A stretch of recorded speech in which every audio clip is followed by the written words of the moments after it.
इस लेक्चर में एक एमपी द्वारा क्वेश्चन किस तरह से रेज किए जाते हैं, उठाए जाते हैं, और उसे क्वेश्चन पूछने के लिए सांसद को पार्लियामेंट में क्वेश्चन पूछने के लिए किस तरह से अलाउ और डिस अलाउ किया जाता है, ये प्रोसीजर क्या है, इसके बारे में डिस्कस करेंगे। ये रिसेंटली न्यूज में इसलिए है, कांग्रेस के विप हैं जयराम रमेश। विप क्या होता है? विप देखो एक पोस्ट भी है और विप एक आदेश भी है, ऑर्डर भी। देखो विप क्या है, एक ऑफिसर को डिक्लेयर कर दिया। हर एक पार्टी का विप होता है, एक ऑफिसर होता है जो ये मेंटेन करके रखता है उसके पार्टी के मेंबर पार्लियामेंट में कितने आए कितने नहीं आए, उनकी एक तरह से हाजिरी लगाना, प्रेजेंट लगाना कि कौन आया कौन नहीं आया। और विप एक ऑर्डर भी है। ऑर्डर इस तरह से जब कोई पॉलिटिकल पार्टी किसी को बोलती है कि आपको इस बिल पे रिजोल्यूशन को सपोर्ट करना है, इस पे वोट करनी है या नहीं करनी है, वो भी विप कहलाता है। यानी कि ऑर्डर भी है और ऑफिस भी है। तो जो विप हैं अभी जयराम रमेश कांग्रेस के, उन्होंने एक क्वेश्चन रेज किया कैबिनेट मिनिस्टर से कि क्वेश्चन को रिस्पॉन्ड नहीं किया जा रहा राज्यसभा में, और राज्यसभा में किसी क्वेश्चन को रिस्पॉन्ड नहीं किया गया, यानी कि उसका जवाब नहीं दिया गया कैबिनेट मिनिस्टर द्वारा। ऐसा पिछले 70 साल में पहली बार हुआ है। इस वजह से ये न्यूज में आया कि एमपी को क्वेश्चन करने की क्या परमिशन है या नहीं है पार्लियामेंट में, क्या अधिकार हैं क्वेश्चन पूछने के एमपी के पार्लियामेंट में। देखो दोनों हाउस में, लोकसभा हो या राज्यसभा हो, जो भी इलेक्टेड मेंबर होते हैं, जो भी चयनित मेंबर हैं, सदस्य हैं पार्लियामेंट में, राज्यसभा में या लोकसभा में, उन्हें राइट टू सीक इन्फॉर्मेशन का है। सीक का मतलब होता है एक तरह से ढूंढना, सर्च करना, इन्फॉर्मेशन लेने का अधिकार होता है उन्हें किसी भी मिनिस्ट्री से, डिपार्टमेंट से। और ये कई फॉर्म में क्वेश्चन पूछे जा सकते हैं पार्लियामेंट में, या तो स्टारेड क्वेश्चन हो सकते हैं या अनस्टारेड क्वेश्चन हो सकते हैं, शॉर्ट नोटिस क्वेश्चन हो सकते हैं, क्वेश्चन टू प्राइवेट मेंबर भी हो सकते हैं। ये चारों प्रोसेस के बारे में हम डिस्कस करेंगे। पहले ये जानते हैं कि क्वेश्चन कैसे एडमिट किए जाते हैं, जब क्वेश्चन पूछा जाता है तो प्रोसेस क्या होता है। यूजुअली क्या है, जो एमपी क्वेश्चन पूछते हैं इनकी बहुत सारी लंबी लिस्ट होती है, लंबी लिस्ट, और इन्हें क्लियर करने के लिए कि मिनिस्टर तक पहुंचाने के लिए सारा प्रोसेस होता है। जब भी मान लो क्वेश्चन पूछे जाते हैं तो ये राज्यसभा में जो रूल हैं, रूल नंबर 47 से 50, इनके अंदर क्वेश्चन पूछे जाते हैं। ये रूल्स ऑफ प्रोसीजर या कंडक्ट ऑफ बिजनेस कहते हैं राज्यसभा का, यानी कि काउंसिल ऑफ स्टेट का। काउंसिल ऑफ स्टेट मतलब राज्यसभा के रूल्स हैं, रूल नंबर 47 से लेके 50 तक। इनमें लिखा हुआ है कि क्वेश्चन कैसे पूछते हैं, क्या प्रोसीजर है। अगर एक बार मान लो किसी ने क्वेश्चन पूछा और क्वेश्चन वो सारी कंडीशन फुलफिल करता है जो फॉलो की जाती हैं रूल्स में लोकसभा या राज्यसभा में, तो फिर लोकसभा या राज्यसभा के सेक्रेटेरिएट होते हैं, एक ऑफिसर होता है भाई साहब, हर लोकसभा में भी और राज्यसभा में, हर एक हाउस में। तो वो सेक्रेटेरिएट उस क्वेश्चन को मिनिस्ट्री के पास भेजते हैं जिस मिनिस्ट्री से पूछा गया है। मान लो कोई एमपी है, एमपी ने होम मिनिस्ट्री से क्वेश्चन पूछा, तो सेक्रेटेरिएट उस क्वेश्चन को होम मिनिस्ट्री के पास भेजेगा। पहले कहाँ जाएगा? सेक्रेटेरिएट के पास जाएगा वो क्वेश्चन, फिर वो क्वेश्चन जाएगा उस मिनिस्ट्री के पास जिससे पूछा है। जैसे होम मिनिस्ट्री से पूछा है तो होम मिनिस्ट्री के पास जाएगा, गृह मंत्री के पास। फिर जब गृह मंत्री अपना जवाब दे देंगे, हाँ क्वेश्चन सही है, फिर गृह मंत्री के पास से वो जवाब वापस आएगा सेक्रेटरी के पास। फिर सेक्रेटरी दोबारा री एग्जामिन करेगा कि हाँ वो एडमिनिस्ट्रेबिलिटी सही है या नहीं है। तो फाइनल लिस्ट ये मिनिस्टर से रिसीव करके फिर क्वेश्चन को भेज देगा मिनिस्ट्री के पास, और मिनिस्ट्री फिर अपना आंसर तैयार करेगी और फिर आंसर देगी पार्लियामेंट में। और कितने तरह के क्वेश्चन पूछे जाते हैं वो डिस्कस करेंगे अभी। पहला है स्टारेड क्वेश्चन। स्टारेड क्वेश्चन का मतलब ये है, कोई भी एमपी मिनिस्टर से क्वेश्चन पूछ सकता है, मेंबर जो भी क्वेश्चन पूछना चाहता है किसी भी मिनिस्टर से, मंत्री से पूछ सकता है। ओरल आंसर देना पड़ता है स्टारेड क्वेश्चन में मंत्री को। ओरल का मतलब मौखिक आंसर, यानी कि एमपी जब भी क्वेश्चन पूछेगा, एमपी ने किसी कागज में लिख दिया क्वेश्चन और उस पर स्टार लगाना पड़ेगा, स्टार एक एस्ट्रिक लगा देगा, मतलब एक स्टार लगा देगा, इसका मतलब ये स्टारेड क्वेश्चन है। और मिनिस्टर को ओरल आंसर देना पड़ेगा, मौखिक आंसर। और जब वो मौखिक आंसर देगा तो वो जिस भी मेंबर ने क्वेश्चन पूछा है वो सप्लीमेंट्री क्वेश्चन भी पूछ सकता है।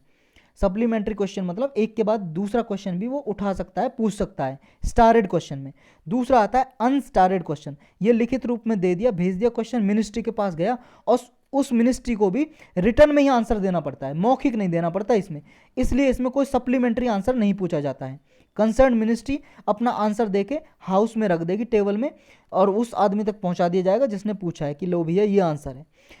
नेक्स्ट है short notice question. Short notice question में ये आता है कि एक पेपर में ऐसे क्वेश्चन पूछे जाते हैं जो पब्लिक इंपोर्टेंस के लिए अर्जेंट मैटर हो, यानी कि पब्लिक के लिए बहुत ही ज़्यादा जरूरी मामला है कोई, उस तरह के क्वेश्चन इसमें रेज किए जाते हैं। और इसमें भी ओरल आंसर, मौखिक आंसर दिया जाता है। लेकिन इसमें यह है, जब भी शॉर्ट नोटिस क्वेश्चन पूछे जाते हैं तो मिनिमम 10 दिन का टाइम पीरियड देना पड़ता है, कि 10 दिन पहले आपको क्वेश्चन पूछना पड़ेगा। इसमें शॉर्ट नोटिस देना पड़ेगा क्वेश्चन पूछने से पहले, 10 दिन का शॉर्ट नोटिस देना पड़ेगा, मिनिमम पीरियड होता है ये। तब 10 दिन का शॉर्ट नोटिस देने के बाद तब आप क्वेश्चन रेज करोगे पब्लिक इंपोर्टेंस का। नेक्स्ट है question to private member.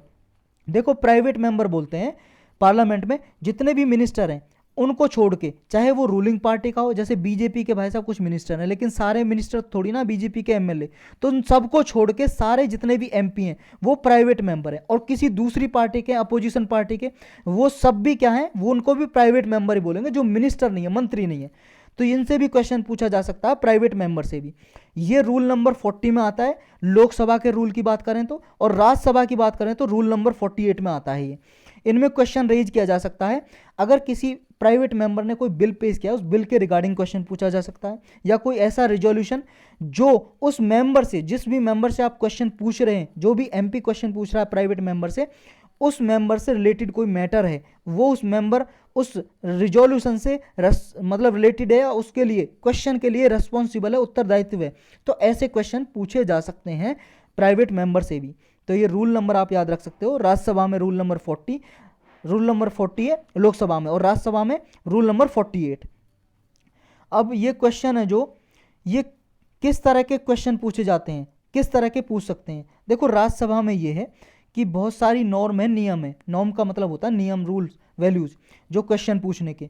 Specific question पूछे जा सकते हैं, और स्पेसिफिक क्वेश्चन वही केवल एक बार में एक इशू ही रेज करोगे, एक बार में सिर्फ वन इशू ही रेज किया जा सकता है, एक इशू ही के बारे में ही क्वेश्चन पूछा जा सकता है।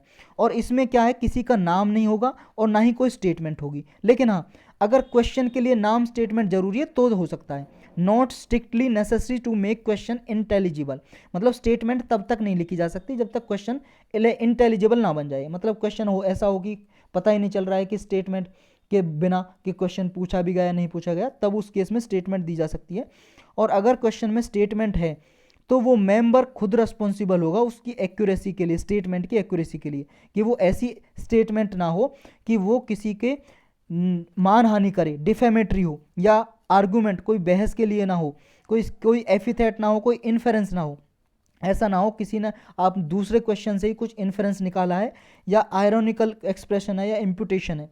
मतलब ऐसा ना हो कि किसी के नुकसान ना हो, रेपुटेशन को, इज्जत, किसी की इज्जत को, मान सम्मान को, डिफेमेटरी स्टेटमेंट, ऐसा कुछ नहीं होना चाहिए उस स्टेटमेंट में।